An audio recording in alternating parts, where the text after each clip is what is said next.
we will not be accommodated today. So, however, yung role naman namin dito as custodian lang naman of the silence. When it comes to analyzing what's behind or kung ano yung analysis namin sa SALN, I don't know if the Ombudsman would be in a good position to explain that as of now. So 22 dala niyo na. We'll see kung talagang kailangan or sa pila o we're here kasi nag-obey po tayo sa nag-comply po tayo sa pila nila. Sir, to verify this time, prepared na yung mga salin kung hindi yung mga from Mindanao. Completing pa yung sa Mindanao. Pero we have a partial submission already sana. So sir, hindi naman po tayo part ng fishing expedition na sinasabi ko na ginagawa daw umano ng Ay Justice nako, Committee. hindi ko talaga kami sang-ayon sa mga ganyang bagay na fishing expedition. The Office of the Ombudsman has been and will always be evidence-based pagdating po sa mga investigations po natin. So there's a instance against Vice President sa Ombudsman filed by former Senator Trillanes. Kumusta na yun ngayon, sir? Well, as the Ombudsman mentioned, po yan, it's undergoing fact-finding already.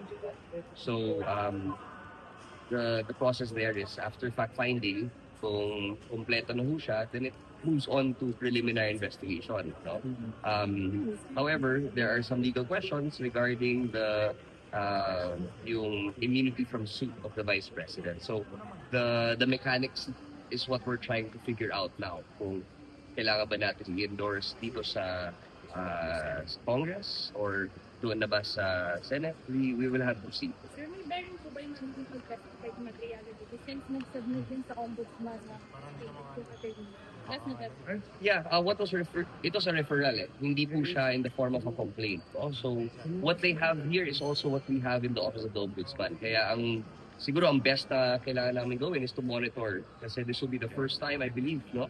First time po ba ito na si Madriaga publicly magsasabi ng or mag-testify. So, since he's here already, syempre, ang gagawin na lang siguro namin is to monitor na lang kung ano yung sasabihin niya dito. Okay? Okay. Yung cover nung date daw ng submission ng South End, from what year? Yung South End briefing.